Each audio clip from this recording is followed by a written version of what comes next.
Moi, j'ai quitté l'école à 14 ans, j'étais à l'école, je ne pouvais pas rester, ça ne m'intéressait pas. Donc il fallait que je rentre dans la vie active tout de suite.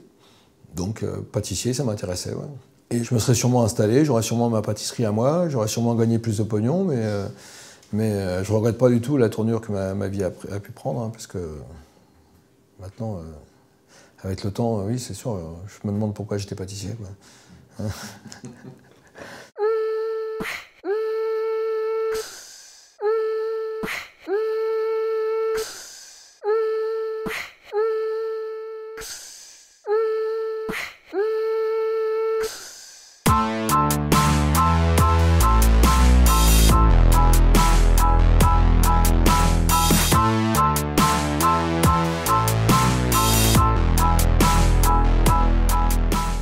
Étant gamin, je me réfugiais un petit peu dans la lecture. Enfin, je me réfugiais, c'est un bien grand mot. On n'avait pas la télé à l'époque, donc on lisait beaucoup plus que maintenant. Et tout ce que je pouvais lire, c'est ce qui me tombait entre les mains. C'est pas des trucs que j'achetais, c'est des trucs qui étaient chez moi. C'était Guy Descartes, c'était Gensu, c'était Émile Zola. Émile Zola, Les Rougon-Macquart, je me rappelle l'avoir lu les 22 volumes plusieurs fois. Je lisais aussi Tintin, j'étais un tintinophile averti, et je le suis toujours d'ailleurs. Et dans Tintin, par exemple, on parle de la boxe française. Tournesol, à un moment, dit, je crois que c'est dans Vol 774 pour Sydney, où il dit à un autre, le judo, le karaté, tout ça, vous allez voir, moi j'ai fait de la boxe française, je vais vous montrer le coup de pied figurant en sautant. Il se vautre lamentablement, mais bon, enfin bref. Et dans Les Mystères de Paris de Gensu, on parle aussi de la boxe française, on en parle dans Rocambole, on en parle dans Rouletabille, dans Arsène Lupin. Et c'est vrai que ça m'a toujours un petit peu interpellé. Je me disais, si un jour je dois faire un sport de combat, ce sera plutôt la boxe française, parce que tous mes frères ont fait de la boxe anglaise, et moi je voudrais faire un truc qui se démarque un petit peu, et voilà quoi. Donc j'ai commencé la boxe française. Dès qu'il y a eu un cours de boxe française à côté de chez moi, quand je dis à côté de chez moi, ça me faisait 45 minutes à pied, mais je suis allé faire la boxe française, quoi. J'avais une éducation un petit peu, je dirais, judéo-chrétienne de par ma mère qui était d'origine italienne un petit peu, et il fallait surtout ne jamais avoir de problème avec les voisins, ne jamais ci, ne jamais là, quoi, toujours être un enfant modèle. Et à la limite à l'école ça m'a posé des problèmes parce que j'évitais le problème quel qu'il soit, quoi. Donc j'étais toujours dans un quartier qui était difficile, et j'essayais toujours d'éviter les problèmes. C'est-à-dire que quand je voyais il y avait la bagarre qui était en vue, je m'évadais systématiquement. J'essayais d'éviter à tout point de vue les problèmes. Et je faisais des grands détours pour éviter de passer devant telle ou telle habitation. Et puis un jour j'ai compris que l'évitement, il y a un moment, il faut savoir éviter l'évitement, et qu'il fallait prendre le problème à bras-le-corps. Et ce qui est assez marrant, c'est que mes frères qui étaient boxeurs m'apprenaient déjà la boxe, mais je ne faisais pas le parallèle entre la boxe et se défendre. Donc j'étais complètement écrasé par l'éducation un peu d'une maman qui me disait il faut quasiment tendre la joue gauche quand on frappe la joue droite. Et puis d'un autre côté, mes frères qui m'apprenaient à boxer, mais je ne faisais pas le parallèle. Et le déclic pour moi, c'était la fois où un caïd du quartier, on l'appelait un caïd parce qu'il était, à l'époque, il était habillé en jean, il avait une mobilette, ce qui était un signe de maturité, et avec des bagues avec des dettes de mort, qui étaient la terreur du quartier. Et un jour, pour une histoire de ballon, on en est venu aux mains, et je prenais une trempe, et mon frère qui était à l'étage au-dessus, qui criait « Robert, défends-toi, défends-toi ». Et comme j'avais plus peur de mon frère que du mec qui était en bas, j'ai fini par appliquer ce que me disait mon frère. Et je me suis rendu compte que je touchais, et j'évitais les coups de l'autre, et que je le touchais. Et je me suis rendu compte à ce moment-là qu'il y avait une prise de conscience de mes possibilités. Et j'ai pris conscience ce jour-là qu'il fallait mieux que le boucher que le veau, et qu'il fallait se défendre quand il était temps, quoi. De là, il est parti toute une série où je réglais mes comptes avec tout le monde, et j'allais même un petit peu au-delà de régler mes comptes. Et puis je me suis rendu compte aussi qu'il y avait des limites à tout, c'est-à-dire que je prenais aussi des pions, et que j'avais aussi encore des progrès à faire, et que voilà. Mais ça a été une prise de conscience pour moi que il y a un moment, la négociation, ça peut aller, mais il y a un moment, il faut passer aussi à l'action. Voilà, ça a été un petit peu le déclic.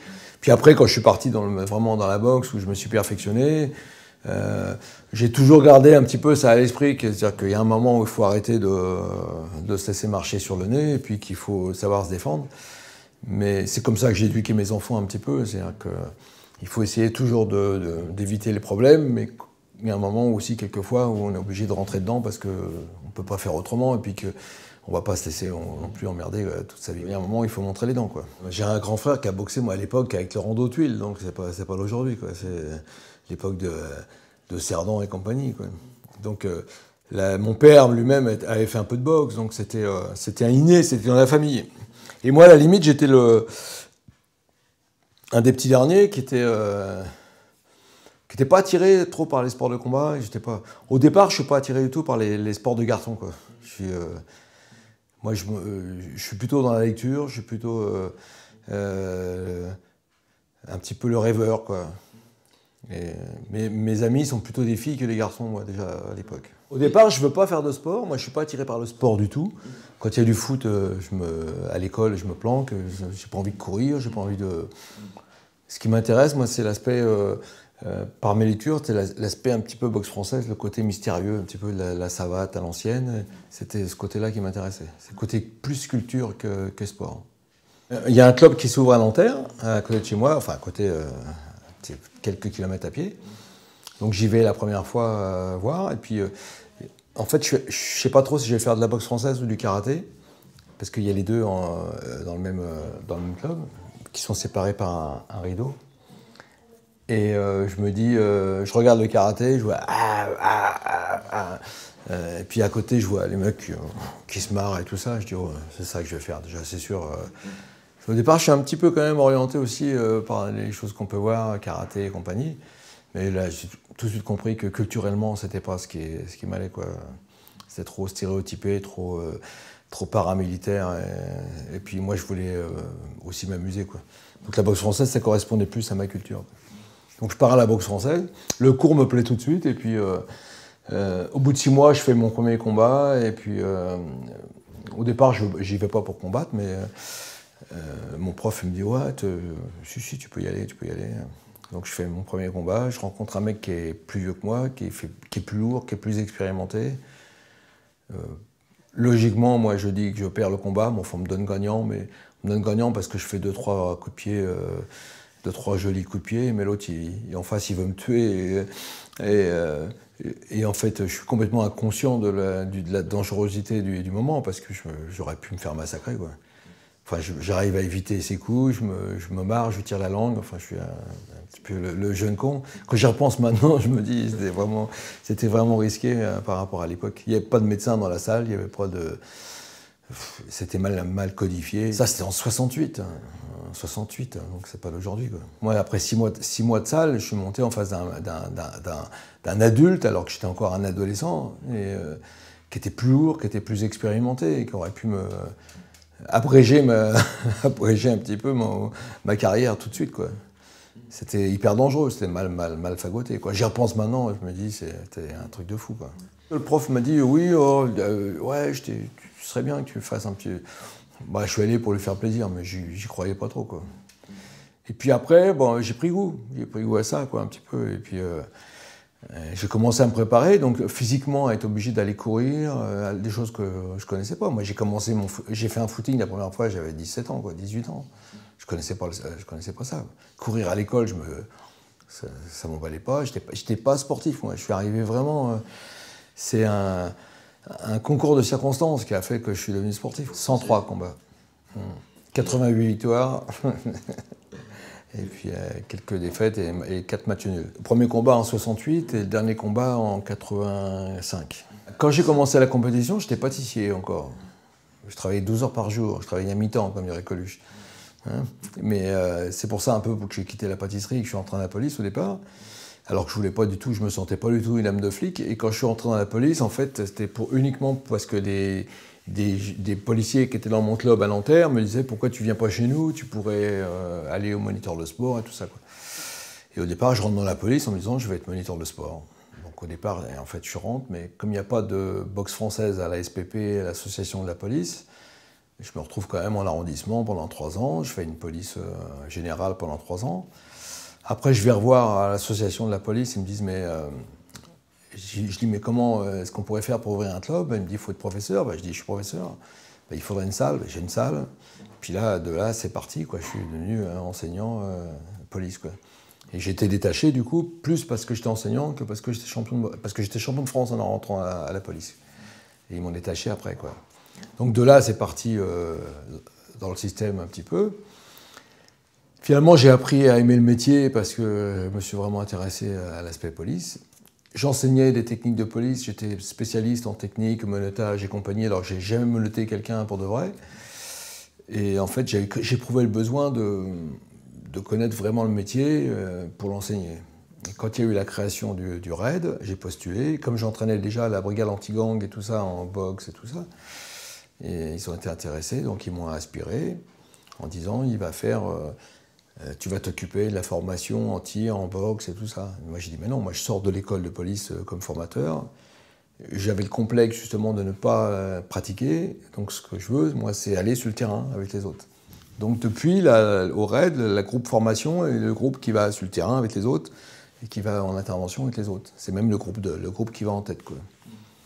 Voilà, donc on a changé un petit peu les structures. Quand je suis arrivé au RAID, ils me disaient, toi, tu vas rester là dans ton gymnase, tu vas t'occuper de toute la formation et machin. Il y avait déjà beaucoup de boulot à faire. Et moi, j'ai dit, non, moi, je veux pas être le mec avec son beau survêtement qui dit aux autres, c'est pas comme ça qu'il fallait faire, il fallait faire comme ça, c'est pas crédible.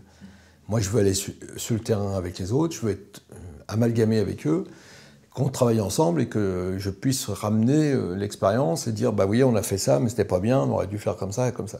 C'était beaucoup plus crédible pour moi, quoi. Parce que normalement, on intervient, on est d'alerte une semaine sur 2 ou une semaine sur 3 à peu près, en moyenne.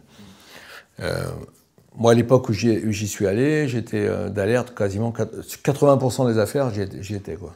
Parce que je remplaçais souvent un collègue qui était avec moi à la formation, mais que ça gonflait un petit peu. Donc je prenais souvent son alerte, tout bêtement parce que celui d'alerte, il a une voiture. Et comme moi, j'habitais loin du RAID, ça m'intéressait d'avoir une voiture du service pour rentrer et partir. Donc je prenais souvent les alertes des copains pour pouvoir avoir la voiture. Voilà, c'est aussi bête que ça. Puis parce que ça m'intéressait aussi d'être sur les interventions. Et quand on est au RAID, qu'on a vraiment postulé pour le RAID, quand on est en vacances, on est un petit peu chagrin parce qu'on se dit il y a sûrement une belle affaire qui va tomber et je ne serai pas là, quoi. Donc, voilà, quand on bande pour le service, comme dirait l'autre, c'est parce que voilà, quand on a toujours peur de manquer l'affaire du siècle, quoi. À une époque, on s'occupait beaucoup du terrorisme basque et corse, et que maintenant, ce serait plus le terrorisme islamiste. C'est un petit peu l'histoire qui change. Et en 85, on m'a appelé, moi, pour en faire partie, parce que je faisais partie de la brigade anti-commando. Et à l'époque, j'avais encore des championnats, j'avais encore le championnat d'Europe, j'avais encore des choses à faire. Et j'avais des gens dont je m'occupais, Richard Silla, des compétiteurs et tout ça au niveau championnat du monde, que je gérais. Et je ne voulais pas laisser tomber tout le monde d'un seul coup.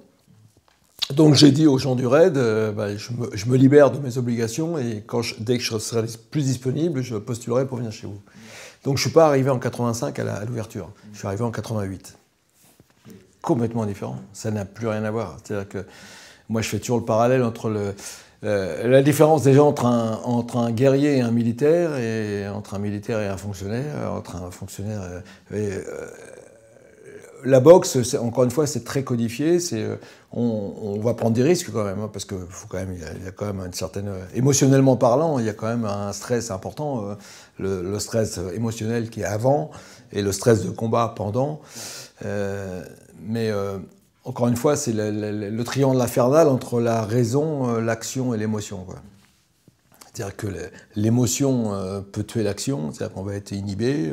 L'action peut tuer l'émotion, parce qu'à partir du moment où on est dans l'action, l'émotion, on la range un petit peu sur le côté. Pour donner une image précise, avant un match de boxe, on est tous un petit peu C'est pour ça qu'on va faire de la boxe, hein. C'est pour se mettre à l'épreuve. Hein.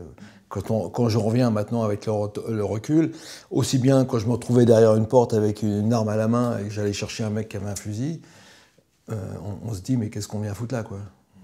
On a tout fait pour être là, mais qu'est-ce que je viens foutre là aujourd'hui, quoi. Est-ce que je suis apte à le faire, quoi. Et quand on est dans le vestiaire avant de monter sur le ring, on se pose la même question. Qu'est-ce que je viens foutre là, quoi. Je serais pas mieux avec les copains dans la salle à regarder les matchs de boxe et puis les autres qui se mettent sur la course. Mais le jour où on n'y est pas, on a l'impression qu'on ne fait pas partie de la fête, quoi. Donc il nous manque quelque chose. Et donc c'est ce besoin de se mettre un petit peu à l'épreuve. C'est la mise à l'épreuve qui fait qu'on se conforte dans le fait qu'on a un tant soit peu de courage, quoi. Le besoin, je crois que c'est de l'être humain, l'homme surtout, c'est de se prouver qu'il a du courage. Et il cherche toute sa vie, il cherche à se montrer qu'il a du courage. Il va se mettre quelquefois dans des épreuves exprès pour essayer de se connaître lui-même. Et finalement, il n'en sait pas plus à la fin, parce que dans chaque épreuve, il s'est foutu la trouille, quoi. Mais il a passé le cap. Le courage, c'est pas ne pas avoir peur. Le courage, c'est la petite marge que laisse la peur pour la réalisation d'une action. Donc ça veut dire qu'on a tous peur, mais que certains vont réussir, malgré la peur, à passer outre et à pouvoir générer une action efficace, plus ou moins, quoi. Mais réussir à faire quelque chose en situation de stress intense. C'est ça le vrai courage, quoi. Et souvent, c'est un truc qu'on rencontre chez nous, parce que quand on fait les sélections, il y a des gens qui se disent c'est un groupe qui a du courage, donc on va me donner du courage.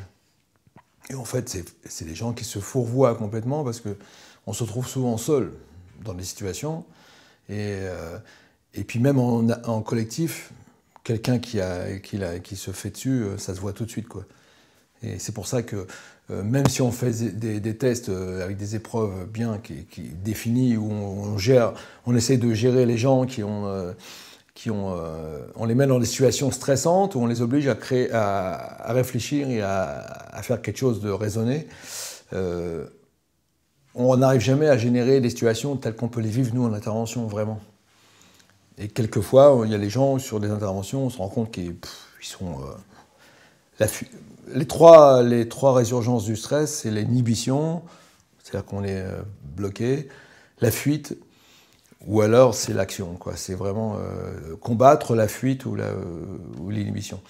Et la grande majorité des gens qui sont chez nous, ils vont au mastic, ils se font tirer dessus, machin, ils vont aller quand même... Il y en a quand même toujours une catégorie qui vont rester figés, qui vont rester devant la porte, qui ne vont pas rentrer, ou des gens qui vont rentrer, qui vont repartir en courant parce que c'est trop pour eux, quoi. Et ces gens-là, bien souvent, ne restent pas. Je la refais, donc. Bloc. OK. Là, je pars sur le genou. OK. On fait attention à cette jambe tout de suite, qui peut repartir. D'accord? Je vous montrerai après d'autres possibilités. Là, je vais le passer sur l'épaule. Pour le faire tourner. Ça tourne. Quand c'est fait, regardez, je contrôle toujours la cheville avec le coude. Là, je pivote. Bon, OK. Quand on est policier, on menotte. On peut se mettre en position aussi pour faire autre chose. Regardez, je contrôle avec les deux jambes et je pousse vers le haut. C'est bon pour tout le monde, je contrôle les deux jambes. On essaye? Allez, c'est parti. C'est une bonne séance de kiné au moins.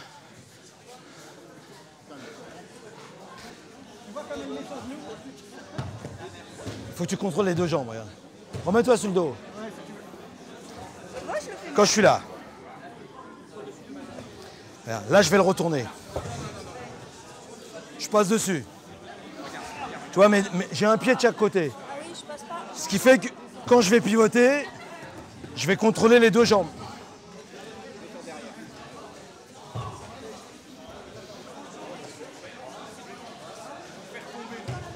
On va faire un premier écrémage.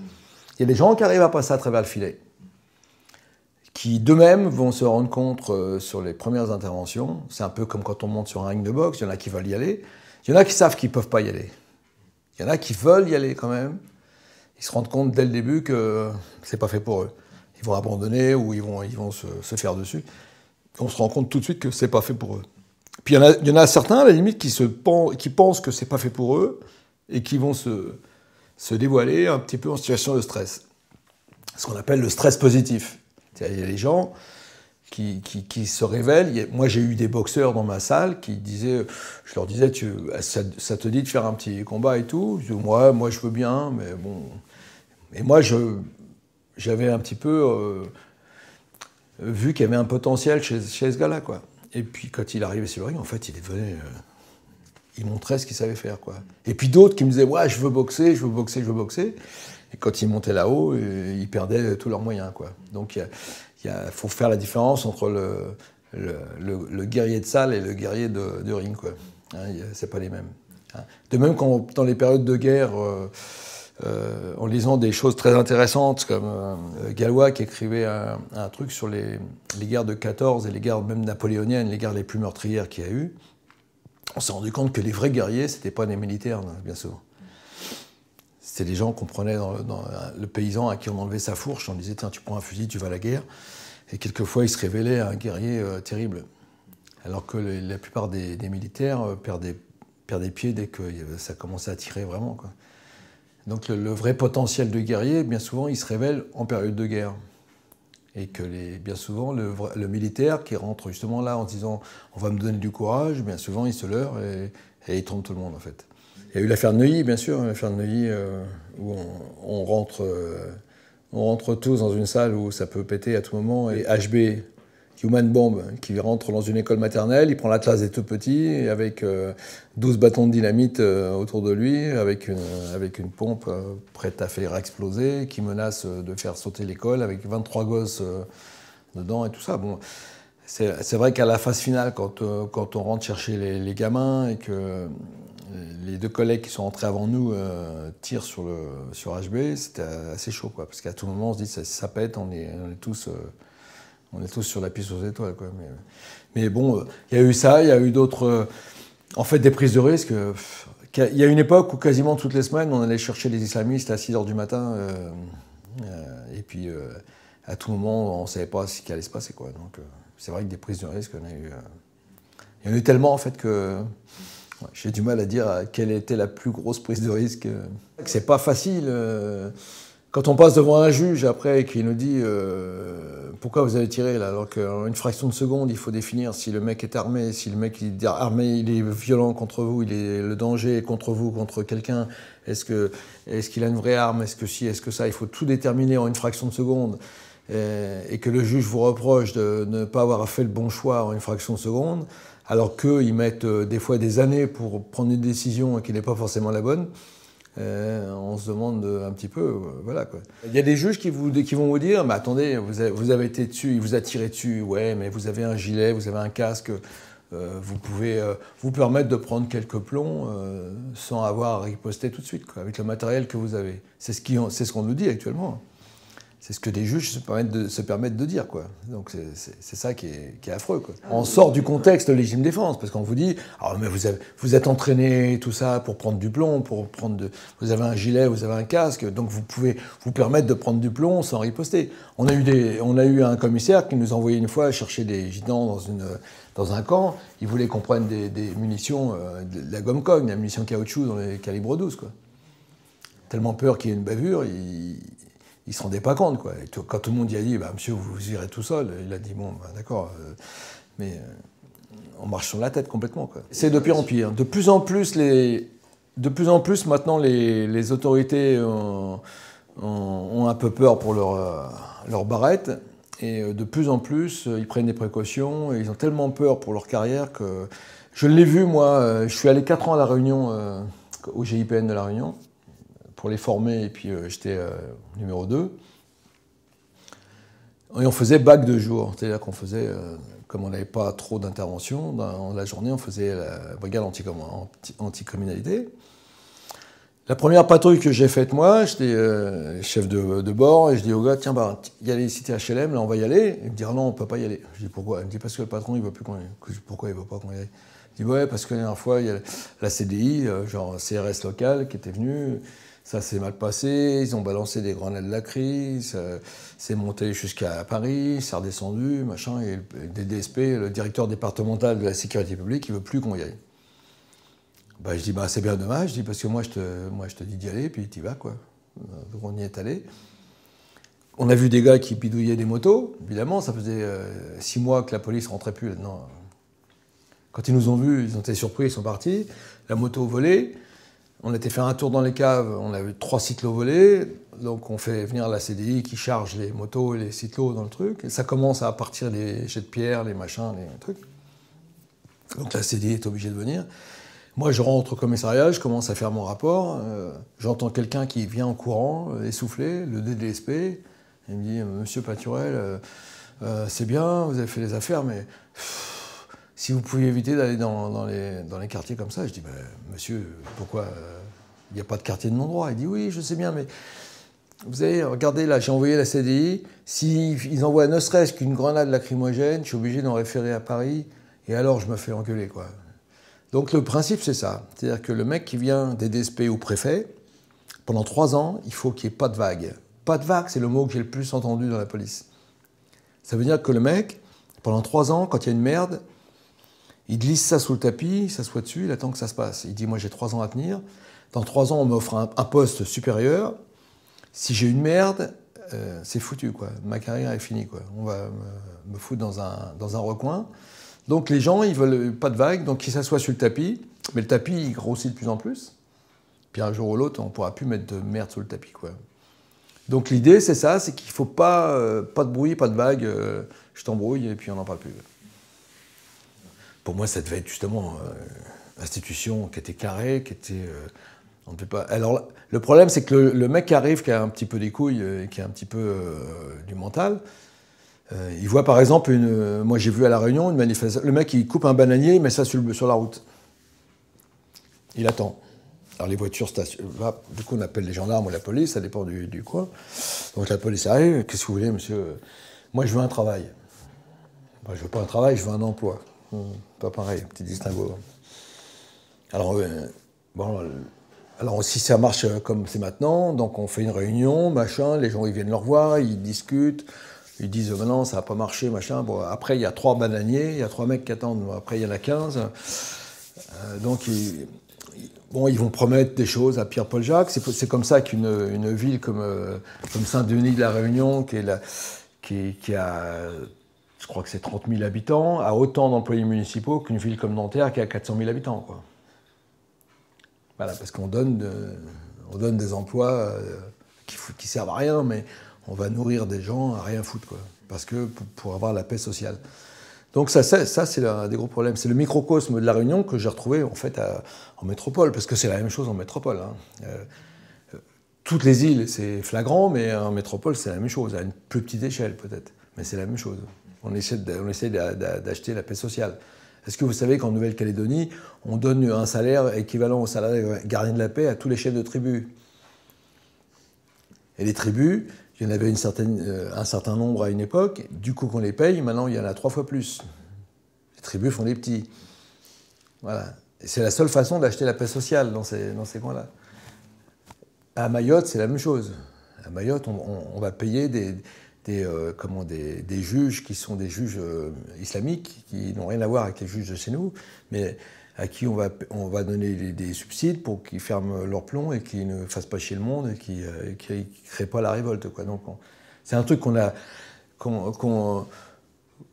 a pris, je ne sais pourquoi, comme département français, qui va nous coûter les yeux de la tête et qu'on va continuer à subventionner pour avoir la paix sociale. Alors que si on voulait avoir la paix sociale, il suffisait de ne pas les prendre en département français et de ne pas s'en occuper. Et puis voilà, quoi. C'est tellement plus simple. J'ai une défense naturelle qui s'appelle l'humour, avec laquelle je peux parler franc-jeu avec pas mal de gens. Moi, j'ai parlé avec des ministres, j'ai même été reçu par Sarkozy, avec qui j'ai pu parler et puis dire un peu ce que je pensais de certaines choses. Je me sens libre avec tout le monde. Moi, je dis ce que je pense comme je le pense, ce qui m'a valu d'avoir des collègues vraiment...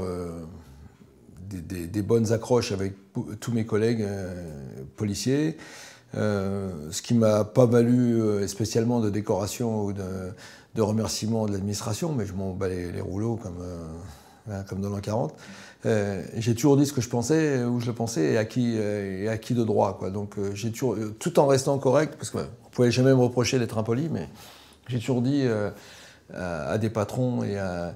Les patrons souvent m'appelaient en me disant, parce que je les connaissais, un mec comme la plupart des patrons du raid, je les ai connus quand c'était jeune inspecteur.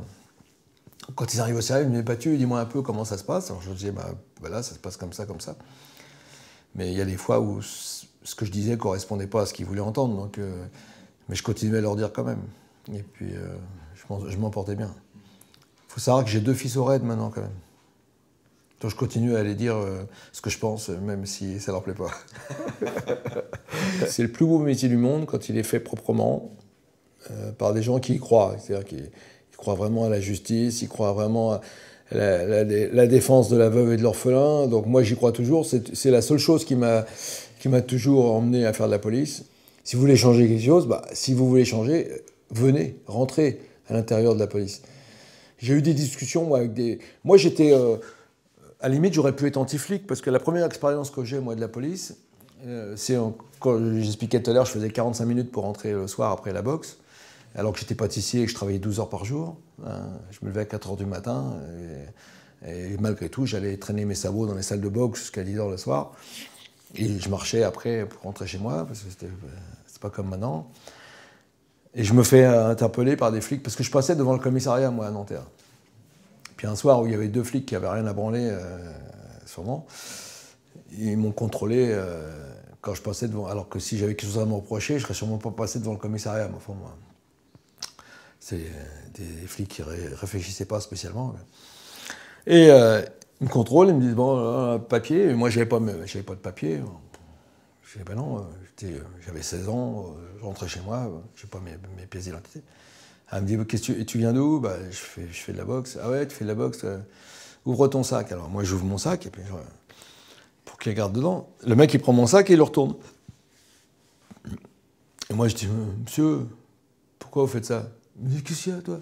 Bon, je prends une calotte. Et putain, moi, je prends une calotte, mais c'est le monde qui s'écroule, quoi. Des calottes, j'en prenais par mon père, à la limite, et encore rarement. Et donc je suis secoué, quoi. Je me dis, mais qu'est-ce qui se passe? Pourquoi il me fait ça? Et du coup, je me retrouve en garde à vue. Enfin, garde à vue, pour un mineur, c'est pas dans la cage, c'est assis sur un banc, et puis en attendant, quoi. Et puis, mes parents, moi, ils ont même pas le téléphone à l'époque. Hein. C'est pas si vieux que ça, mais enfin, cette fois-ci, ça commence à être vieux. Donc, le quart de police qui va chez mes parents, qui me dit, votre fils, il est en garde à vue, machin. Mon père qui était un gaucho de première, qui fait partie des jeunesses communistes pendant la guerre et tout. Il arrive au commissariat, il traverse le commissariat, il vient me voir, il me dit « Ils t'ont pas touché au moins ?» Et moi je lui dis « Non, ils m'ont pas touché. » Bon alors il a réglé le truc, machin, comme quoi, bon, c'est comme j'étais pas domicilié, il fallait qu'il vienne prouver que j'étais son fils et machin. Mais donc c'était plutôt un mauvais souvenir de la police, quoi. Et c'est cette histoire-là, je l'ai racontée, moi, quand je suis rentré dans la police, quand j'étais formateur des gardiens de la paix. La première histoire que je racontais aux jeunes flics, c'était ça. C'était « Méfiez-vous de la première image que vous allez donner, enfin de l'image que vous allez donner la première fois à des jeunes que vous allez contrôler. Essayez de ne pas être à côté de la plaque déjà au départ. Ne montrez pas les dents en face de jeunes parce qu'ils ont la casquette de travers et que ci et que là. Ne faites pas l'a priori. La gueule du mec, il est basané, machin et tout, ça ne vous regarde pas. On doit se comporter de la même façon avec une cloche, avec un maghrébin, avec une pute, avec un mec de la haute. On dit vous, on est sûr de ne pas se tromper, et puis on se comporte de la même façon. Tout le monde a le droit au respect au départ. Et donc c'était un truc qui m'a poursuivi toute ma vie, parce que une fois il y a un jeune qui était au poste de police, il me dit ouais c'est emmerdant ici, des fois il y a des patrons qui arrivent ou des femmes, on ne sait pas à qui on a affaire. Je dis est-ce que tu es respectueux tout le monde? Il me dit oui. T'as aucun risque. Tu dis vous à une pute ou vous à un clochard, ou tu es respectueux. Au départ, tu risques rien.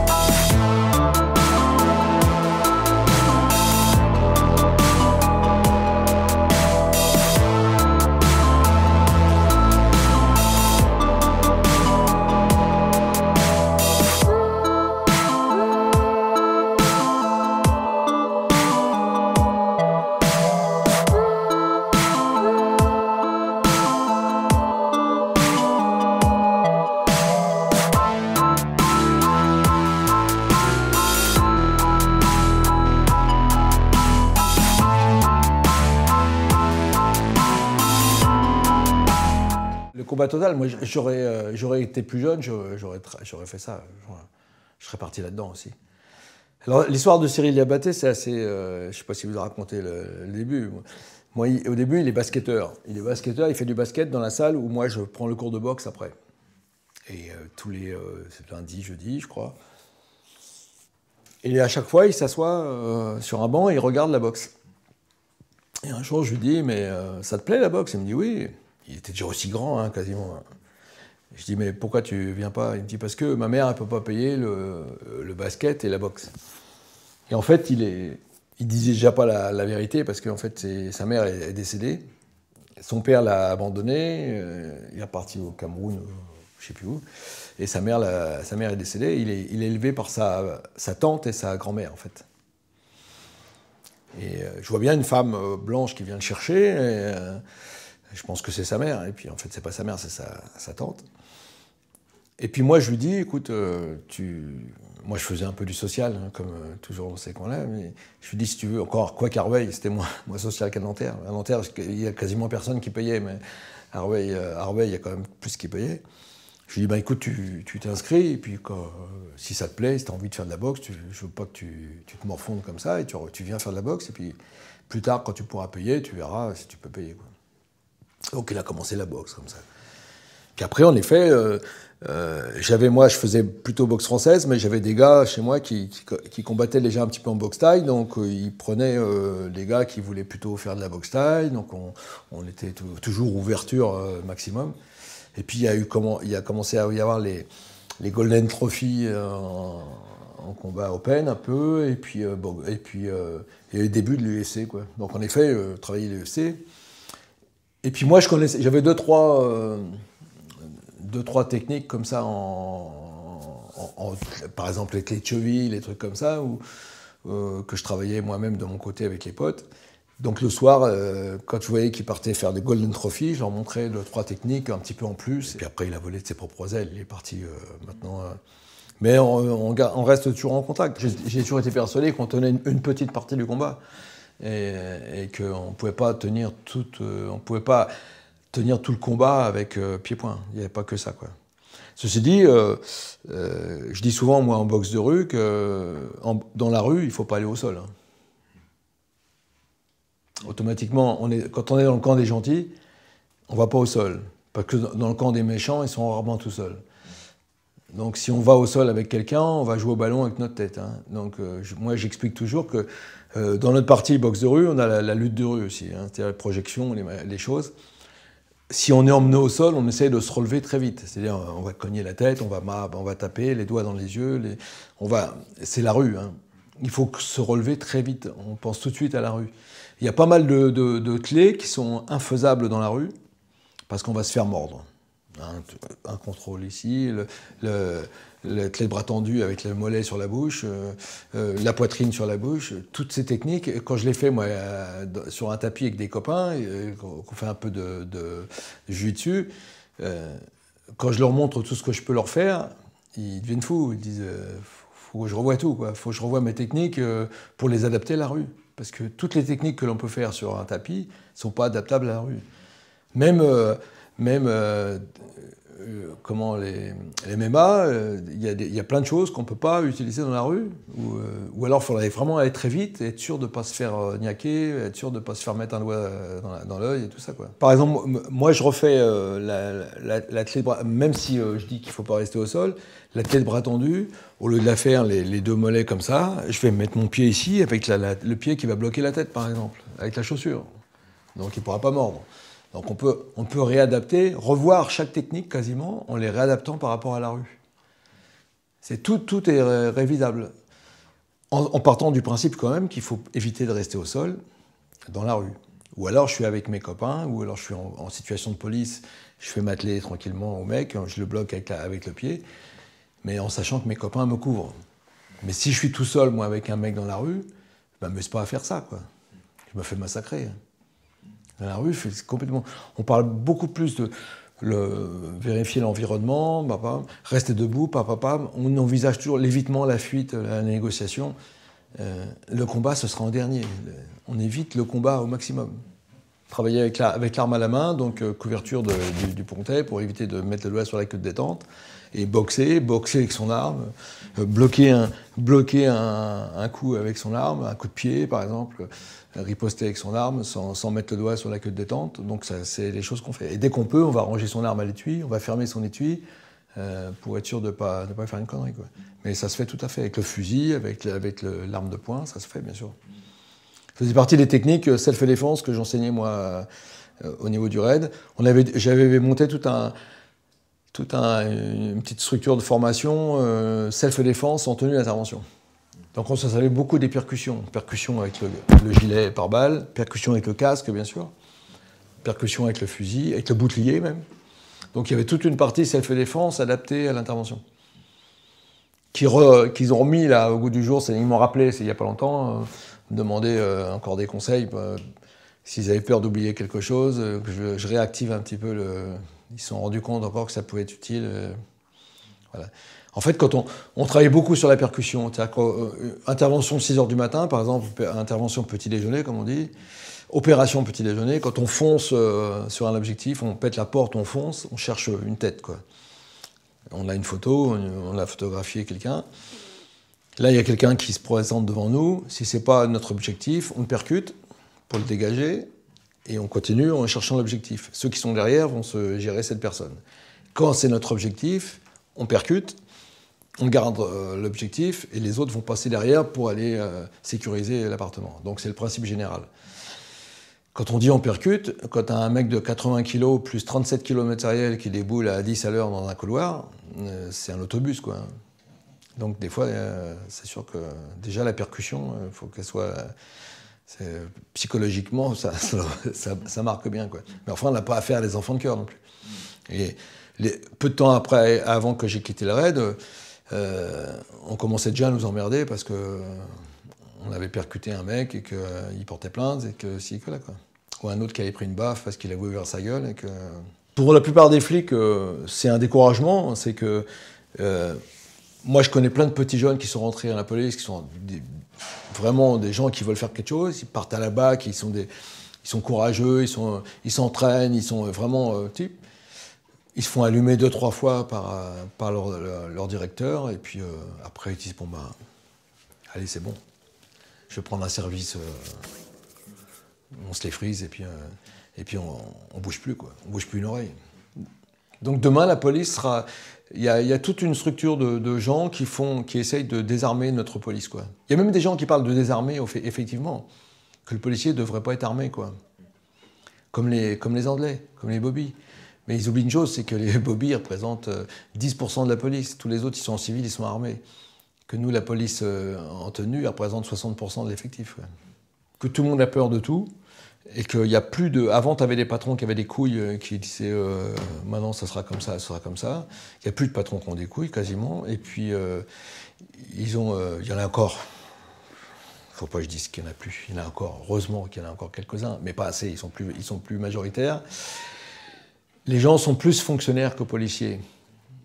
Il y a les flics vraiment dans l'âme, dans les hautes autorités, il n'y en a plus beaucoup. Ils sont plus fonctionnaires, ils pensent plus à leur carrière qu'à autre chose, quoi. Donc dès qu'ils ont un élément dans leur groupe qui commence à aller au carton, qui prend des risques et tout ça, ils ont peur pour eux. Alors d'un côté, ils veulent du chiffre, mais d'un autre côté, ils ont peur pour leur barrette. Alors ils ne veulent pas que ça puisse faire ombrage à leur carrière, quoi. Ils ont tous peur de ça. J'ai vu des grands flics à une époque qui disaient « moi c'est comme ça, c'est pas autrement, moi je fais comme ça », et personne n'osait les attaquer. Et puis maintenant, on se rend compte que ils sont plus... à une haute sphère, les policiers sont politisés. C'est politique, on le voit bien, puisque maintenant, quand il y a... Par exemple, un mec comme Broussard, il a passé toutes les présidences, il est resté là, on ne l'a pas viré. Maintenant, il y a des gens qui sont nommés par Sarkozy. Quand Hollande y passe, il vire les gens de Sarkozy, il met des gens à lui. Quand l'autre va repasser, passer ou repasser, et ça va encore changer, parce que donc on met des gens autour de soi qui pensent comme nous et qui votent comme nous, quoi. Donc déjà, c'est pas bon. Sur le système, c'est pas bon, quoi. Si un flic il est bon, on le laisse, quoi. Il n'y a pas à changer un flic qui est bon. On ne change pas une équipe qui gagne, quoi. Donc déjà, là c'est pourri à ce niveau-là, déjà. Au départ, on pose son alphapage, on se dit bon, bah, c'est bon, maintenant je vais pouvoir dormir, on ne m'appellera plus la nuit. Puis après, on se dit ouais, on ne m'appellera plus. C'est pas si bon, finalement, on ne m'appellera plus. Je l'ai vécu 2 fois, moi. Ça, en fait, là, il faut savoir que l'adrénaline, on peut être addict à l'adrénaline comme on est addict à n'importe quelle drogue. Et quand on a toujours pris l'habitude de prendre des risques pour certaines choses, quand on arrête, on a une petite partie du bonhomme qui dit c'est bien, c'est bon. Puis l'autre partie qui dit ouais, mais bon, hein, il est où le piment maintenant? Il n'y en a plus. Donc quand j'ai arrêté les combats de boxe, par exemple, j'étais content d'arrêter parce que c'était des sacrifices. Puis d'un autre côté, quand j'allais voir des combats, après, je disais putain, on a l'impression qu'on fait plus partie de la fête, quoi. Et quand j'ai arrêté le raid, ça m'a fait drôle aussi, quoi. Les 2 dernières années, j'étais à la fois négociateur, mais j'étais sur le terrain quand même. Et la dernière intervention que j'ai faite, c'est quasiment, c'était avec mon fils qui faisait sa première intervention. C'était marrant. Mais aussi, moi j'étais. Mais en fait, quand je suis parti à la négociation, je me suis toujours intéressé à la négociation. Mais il y a prise de risque aussi à la négociation. Hein. Le négociateur, il prend autant de risques que les autres, hein, quasiment, parce que bien souvent, il est proche, et visuellement, il est proche du mec, il est à travers la porte, il prend des risques énormes aussi. Hein. Mais c'est une autre façon de voir les choses, quoi. Le MMA, c'est une très bonne technique. Ça reste un sport, d'accord? Ce n'est pas des techniques de rue. Je vais vous faire un salut à la façon boxe de rue. Donc le salut boxe de rue, c'est le salut boxe française, avec la position d'apaisement. Donc je vous salue tous, respect, tous. Et merci. Avec le gant, c'est pas mal. Moi, je me suis toujours intéressé à la négociation. Je me suis toujours intéressé à l'aspect un petit peu psy. Et puis, moi, j'ai travaillé comme videur en discothèque en faisant mon gabarit et à Strasbourg-Saint-Denis, dans les quartiers les plus pourris qui puissent exister. Et j'arrivais à désamorcer avec la tchatch, et puis peut-être aussi parce que j'avais une expérience de combattant quand même qui faisait que j'y allais pas les mains vides, quoi. J'étais prêt, je gérais le truc, mais j'ai jamais joué. Je me suis jamais permis de dire bon allez, tu veux y aller, on va y aller tous les deux. J'ai essayé toujours de trouver le truc, et puis et ça se passait bien. Moi, j'ai vu des gens qui arrivaient dans la boîte, qui regardaient par-dessus ma tête, ils disaient il est où le videur, on le voit pas. Et je dis bon, ça commence mal. Mais bon, il faut arriver à argumenter là-dessus, quoi. Et je m'en suis toujours bien sorti comme ça. Il y a eu quand même quelques nions d'échanger quelques fois, parce qu'on était obligé, mais ça se passait bien. Et je me suis toujours intéressé à cet aspect un petit peu psy, trouver pourquoi l'autre il est en colère, pourquoi, et l'écoute active, la reformulation, tous les principes de com généraux, quoi. Et donc je me suis tellement intéressé, et de l'autre côté, les négociateurs étaient intéressés par mon profil. Parce que des fois, ils me disent, on a souvent affaire à des mecs qui ont, moi j'ai fait ci, j'ai fait ça, tout ça. Et ils disent, on peut pas trop faire l'interface, nous, on aurait besoin de quelqu'un qui a un petit peu de vécu, qui dit, ouais, t'as fait quoi? Ça fait, ouais, t'as fait un peu de boxe française, t'as fait un peu de ci, t'as fait un peu de ça, bah oui, je connais un petit peu, voilà, quelqu'un qui puisse faire le truc. Et puis aussi, quand on vient au contact, quand le mec il dit ouais, je veux te parler en face à face, donc des fois s'il y a la possibilité d'intervenir manuellement, de faire quelque chose, il voulait quelqu'un qui puisse faire le groupe action un petit peu de la négociation, quoi. Donc je les intéressais, puis eux m'intéressaient, donc c'est comme ça qu'on est arrivé à entrer, à travailler ensemble. Donc j'ai fait le module négociation quand même, parce que je ne voulais pas arriver là comme ça sans rien, j'ai quand même fait la formation, mais maintenant c'est une maîtrise, hein, une maîtrise en négociation. Moi qui n'ai jamais été à l'école beaucoup, c'est une promotion, quoi. En fait, je me suis rendu compte que j'étais un négociateur sans le savoir déjà. Parce que l'analyse un petit peu... déjà, moi je suis enseignant. Enseignant, moi je dis toujours, pour être un bon pédagogue, il faut aimer enseigner, il faut aimer ce que tu enseignes, et puis il faut aimer les gens. Donc déjà, s'il y a un truc qui te loge, c'est-à-dire que tu n'aimes pas les gens déjà, tu peux être le meilleur scientifique du monde, le meilleur pédagogue du monde sur le papier, mais tu passeras pas. C'est-à-dire que les gens ne t'écouteront pas et ça ne les intéressera pas, ce que tu dis. Ils n'ont pas envie de t'écouter, quoi. Donc déjà, la pédagogie, c'est inné. C'est comme la psychologie. La psychologie, c'est pareil. On peut apprendre des choses, mais si on n'a pas envie de comprendre les gens, on ne les comprendra pas. On t'apprend comment les comprendre, mais si toi, tu n'as pas envie de les comprendre, parce que tu n'as pas envie de résoudre le problème, tu ne les résoudras pas, les problèmes. Donc, si tu n'aimes pas les gens, c'est foutu. Donc, c'est toujours le même problème. Par exemple, moi, j'ai vu avoir 20 compétiteurs en même temps. Je connaissais la marche à suivre pour chacun. On ne parle pas de la même façon à un mec qui est sûr de lui, à un mec qui a le trouillomètre à zéro. On ne va pas avoir le même langage du tout. Il y en a un qu'on va rassurer, il y en a un qu'on va dégonfler. On aura tel mot pour un tel mot pour l'autre. Même pendant le combat, il y a des mots-clés qu'il va falloir ressortir pour celui-là, qui ne seront pas les mêmes que pour l'autre. Celui qui entraîne tout le monde de la même façon et qui parle à tout le monde de la même façon, il n'a rien compris. La machine humaine, elle ne marche pas comme ça, quoi. Ben, c'est le même processus, en fait. Hein. C'est le même processus. Il y a les gens qui nous dirigent, qui, consciemment ou inconsciemment, mais je ne pense pas qu'ils soient assez cons pour le faire inconsciemment, nous obligent à penser comme eux, nous obligent à regarder les mêmes émissions, nous obligent à nous abêtir, à payer les choses parce qu'il faut les payer. On va aller en guerre là-bas parce qu'on nous dit qu'il faut y aller. On se laisse complètement mener, quoi. Et puis comme on regarde tous les mêmes télés et puis qu'on est tous formatés inconsciemment, on se fait embobiner, quoi. On te montre des images là.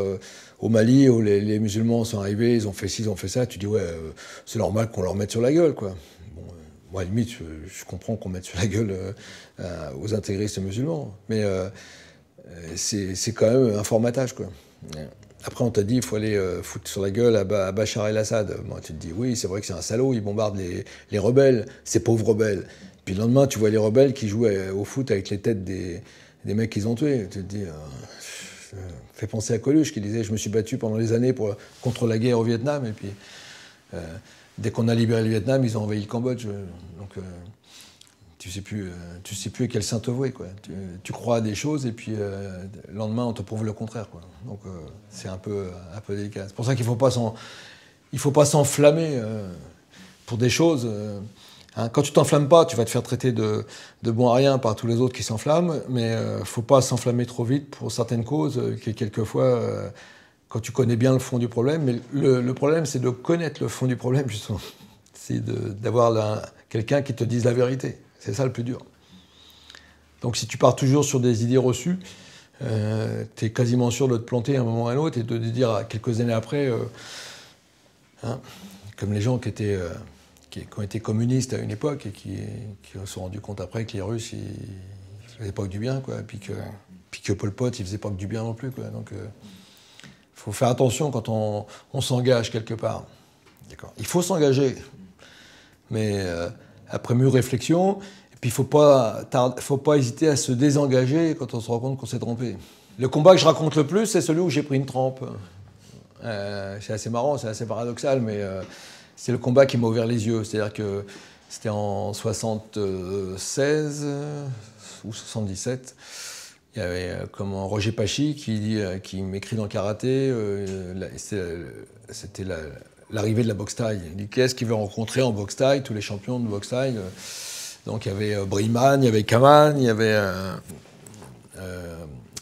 Carbine, il y avait plusieurs pontes de la boxe thaï.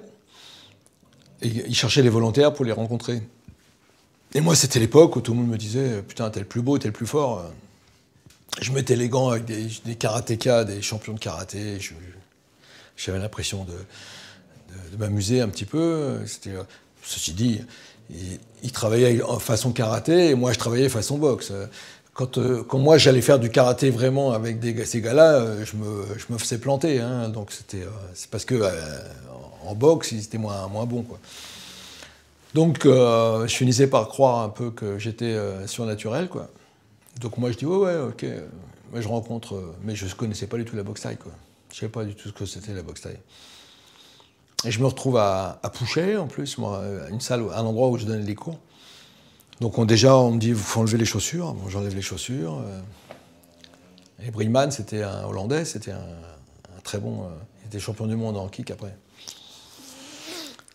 Donc dès le début, lui il fait le rameuet, tout ça. Moi j'ai fait un salut boxe française, donc je fais mon gars, et je vois qu'il a les bras très levés, donc je pars avec une pointe de pied au foie. Par contre je ne me rappelais plus que j'étais pieds nus, donc je me luxe le gros orteil. Après il vient sur moi, je lui fais un beau chassé, il tombe sur le cul, il se relève, rigolant. Après je lui mets une droite, j'ouvre la bouche, jusque là tout va bien quoi. Puis après, c'était festival. L'autre, il a dit accroche-toi, accroche-toi. Il m'a accroché, genou, coude, machin. Il a le droit à tout à l'époque. Hein. Projection.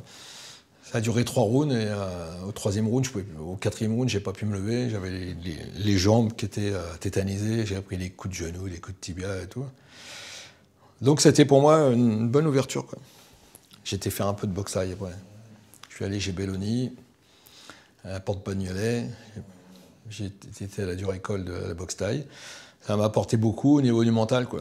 Mais c'est surtout, ça m'avait ouvert un petit peu l'esprit. Je me suis dit, tiens, tu vois, il n'y a pas que la boxe française.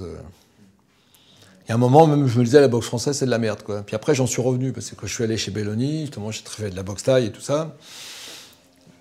Et au début, je me suis fait un petit peu démonter. Et puis après, un jour, je suis revenu avec mes chaussures et j'ai fait de la boxe française, tout en ayant l'expérience de la boxe thaï. Et puis, je me suis rendu compte qu'avec mes pointes de pied, je faisais des ravages aussi. Et que j'ai pas perdu mon temps à faire de la boxe française, quoi. Fred Royers, la première fois que je le rencontre, j'avais fait le marathon de Paris 15 jours avant. Donc, j'étais pas trop en état de... Parce qu'en fait, je devais pas le faire complet, je devais faire que la moitié. Et puis comme j'ai un copain qui le faisait et puis qui commençait à traîner les pieds, pour l'encourager, je suis resté avec lui. Et quand je suis monté avec Fred Royers, les 2 premières reprises, nickel, je fais un peu ce que je veux. Et puis j'avais l'impression qu'on me mettait une gueuse de 20 kilos dans les jambes à chaque fois que je passais 1 minute. Et puis à la fin, j'ai pas pu enlever les jambes. Quand il me mettait des kicks, j'ai pas réussi à enlever les jambes. Et puis voilà, quoi. Il a gagné...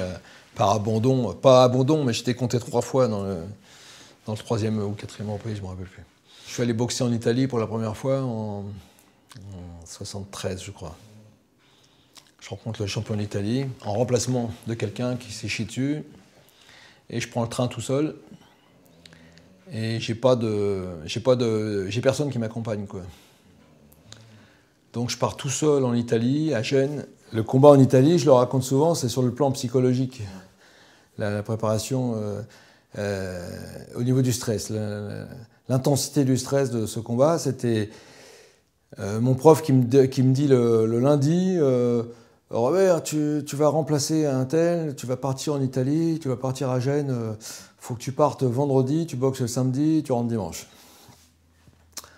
Alors je dis, ah bon? T'es sûr que... Oui, c'est bon, c'est bon. J'ai vu avec les mecs de là-bas, tu vas remplacer le gars du club de Puteaux qui devait boxer, qui boxe pas. Mais je pars comment? Bah, tu vas partir tout seul parce qu'en fait, moi je peux pas y aller, machin et tout.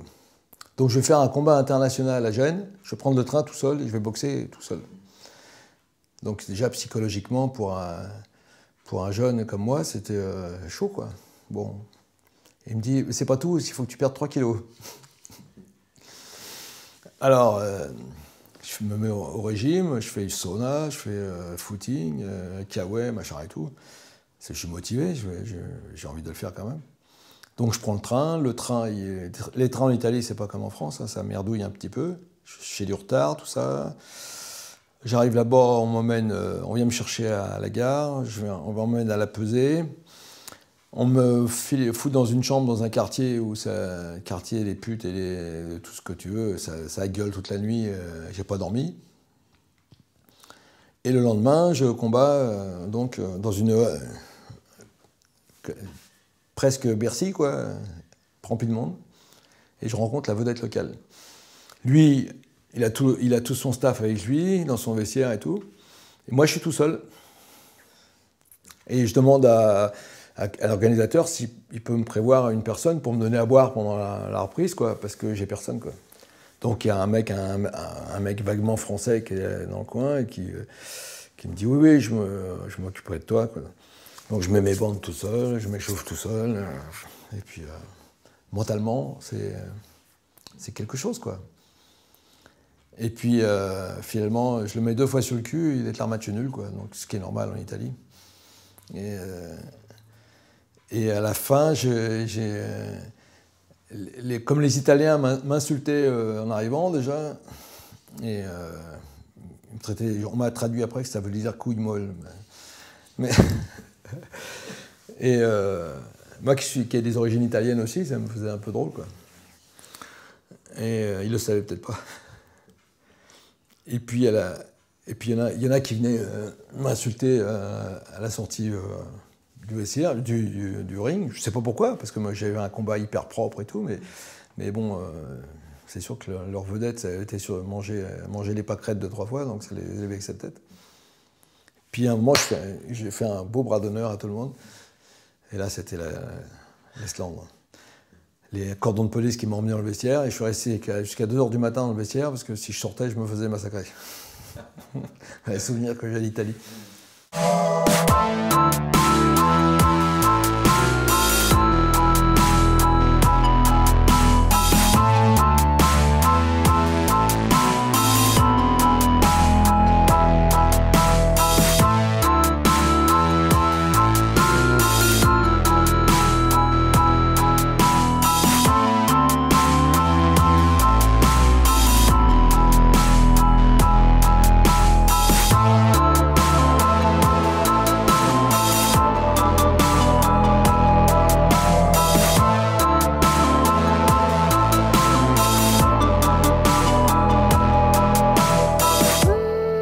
J'ai jamais été KO en combat, moi.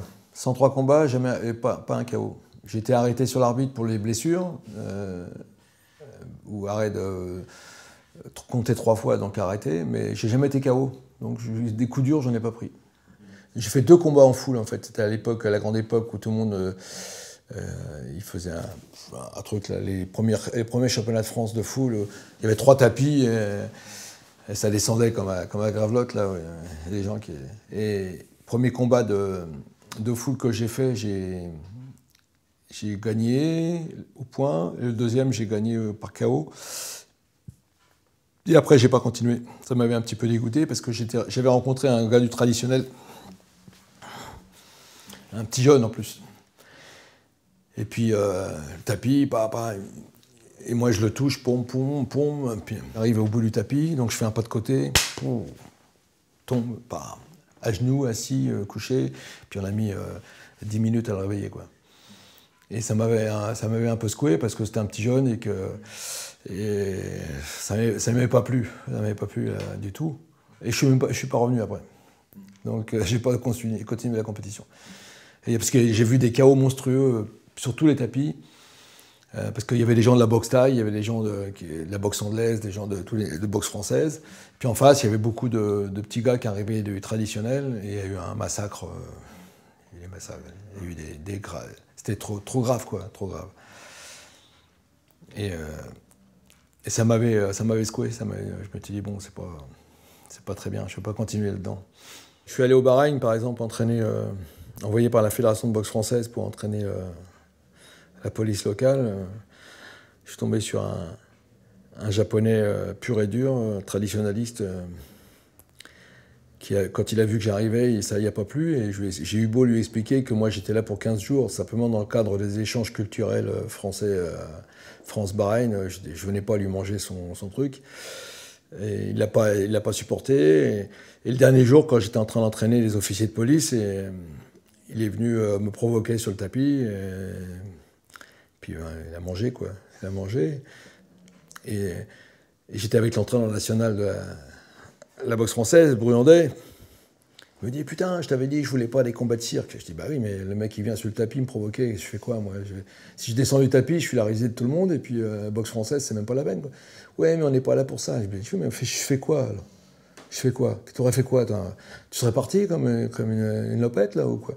Ouais, mais non, mais il fallait éviter un maximum. Je dis, bah, j'ai tout fait pour éviter. Moi, je lui dis, mais monsieur, on mettait les gants, et not love. Je dis, ok, bah, moi j'enlève mes gants, je mets des gants de sac au moins, quoi. Puis après, je le vois en face de moi, il commence à bouger. Pour l'instant, je ne sais toujours pas où il veut en venir, quoi. Donc je lui mets un petit coup de pied, il rentre, il me met un placard.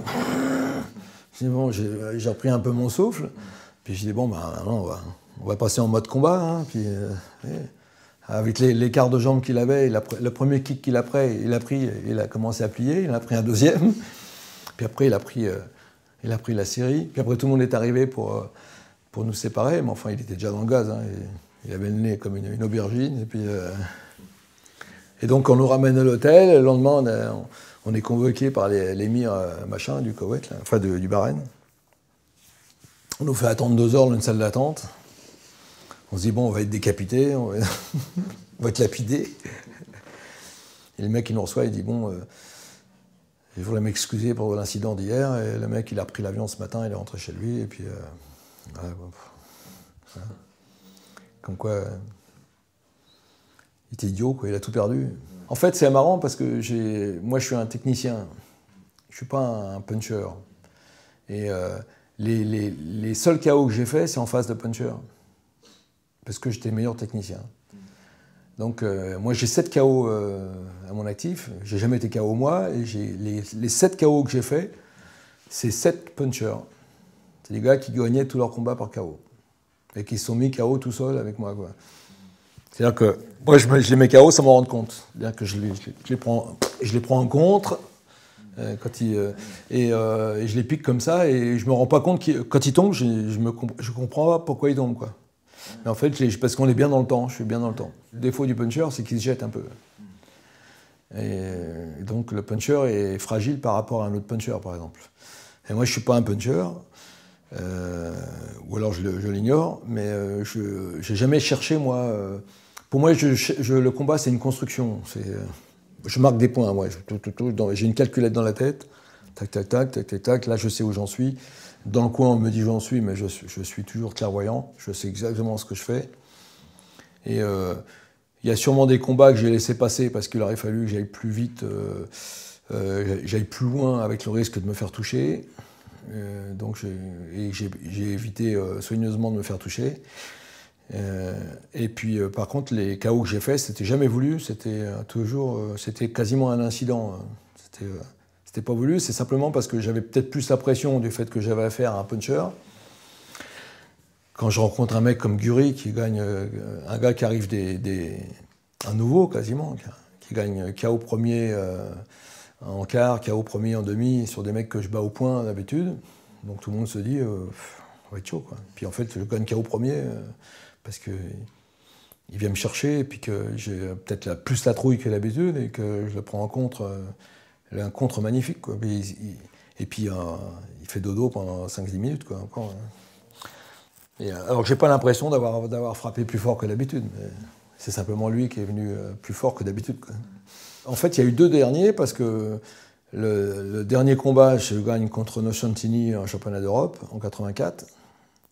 Et 1 an après, on me propose de faire un challenge, un jubilé, quoi, de rencontrer. Le karaté Bushido me dit tu choisis un adversaire pour que tu fasses du jubilé à la nuit des arts martiaux. Alors moi, me faire mon jubilé, en France, j'avais battu tout ce qu'il y avait. En Europe, j'avais battu Nocentini. Et je me disais, en Europe, parce que dans le monde, il n'y avait pas, mais en Europe, le seul qui m'a battu, c'est Rogers.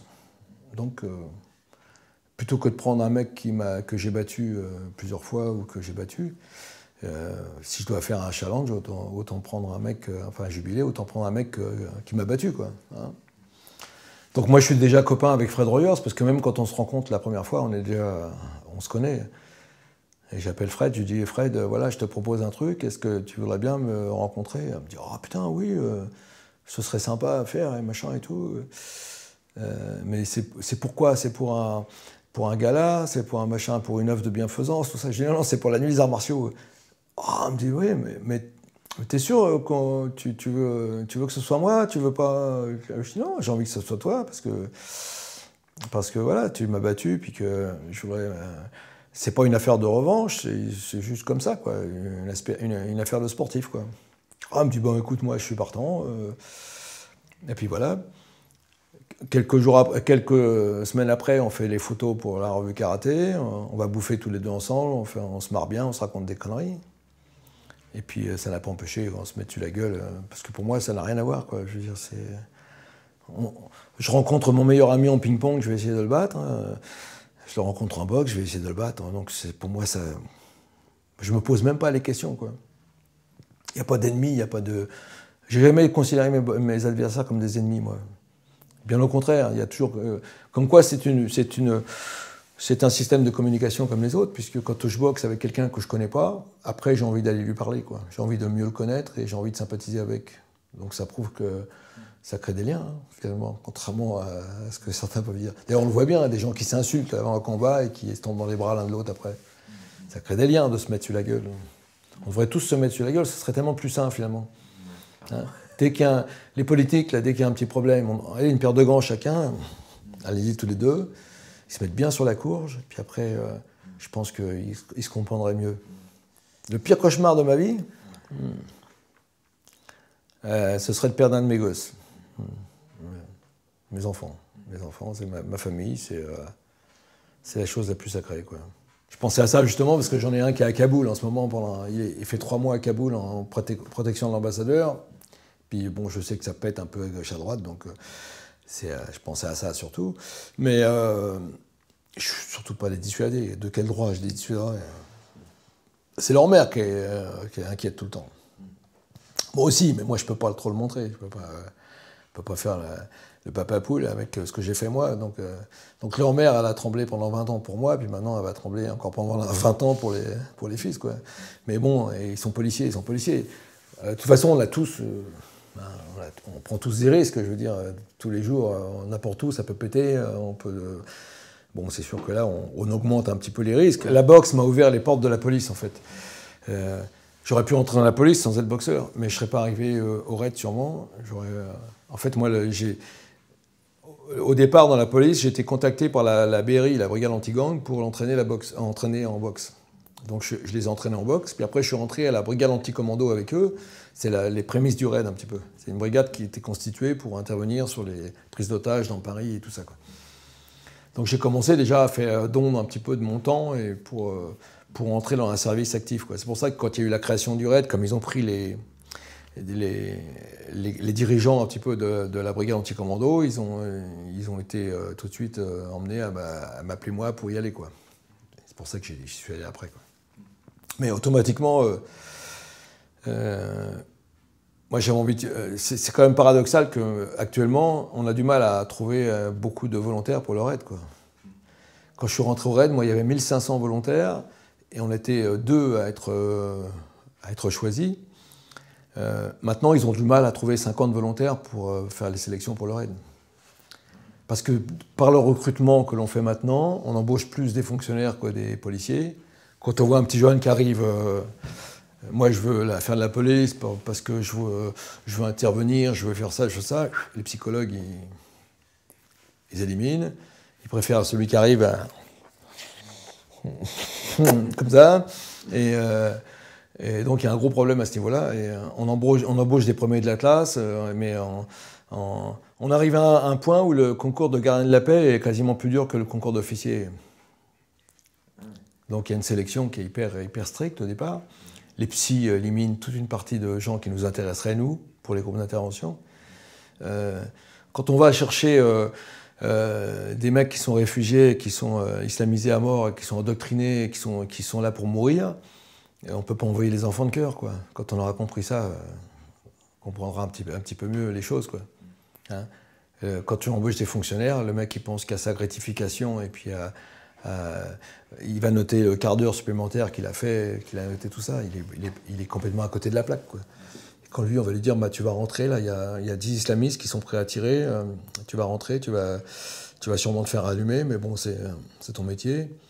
Le mec il va dire mais ça va pas, non, vous m'avez bien regardé, je suis pas là pour ça, quoi. Faut quand même que les gens aient un petit grain de folie pour faire ce métier maintenant. On croit toujours qu'on vient là pour la veuve et l'orphelin, puis à la fin, en fait, on y va parce qu'on va risquer sa vie avec une bande de potes, et puis qu'on est content d'être avec eux, puis d'avoir chaud aux miches ensemble, quoi. C'est un peu comme les sports extrêmes. on monte en intervention, nous, on fait l'impression de faire un sport de l'extrême, quoi. Hein, les mecs qui descendent en surf sur un truc comme ça et qui sont entre copains, et arrivent en bas, ils se tapent dans les mains et ils disent « Putain, on a fait un truc là ». Bon, bah nous, c'est pareil. Hein. On gueule et puis on y va, et puis on serre les miches. On a peur, bien sûr. L'avantage entre pâtissier et mécanicien, c'est que pâtissier, tu peux te lécher les doigts. Bon, mécanicien, tu peux pas. Bon. Il y avait peut-être l'attirance, je suis un gourmand, moi, donc j'aime bien les gâteaux, mais je suis toujours un petit peu sucré. Mais je suis toujours pâtissier, hein. Moi, je fais encore des pièces montées, je fais encore des trucs... Quand il y a un gosse qui se marie dans le coin, là, plutôt que de lui faire un cadeau à la con, je lui dis, je te fais ta pièce montée. Ça fait 500 € une pièce montée pour 100 personnes. Donc c'est un petit cadeau sympa, quoi. Puis il sait qu'elle est fraîche. Donc je suis toujours amoureux du boulot. Et en fait, je serais sûrement encore pâtissier si j'avais pas des patrons à la con qui me faisaient bosser comme un forcené pour rien gagner. Je pouvais pas avoir les week-ends pour aller boxer. Donc j'ai quitté la pâtisserie, déjà la pâtisserie normale, je suis parti en pâtisserie industrielle pour pouvoir avoir mes week-ends. Et puis après, il y a eu cette aspiration de la police qui a fait que, par les élèves que j'avais en salle, qui me disaient pourquoi tu viens pas dans la police, machin et tout.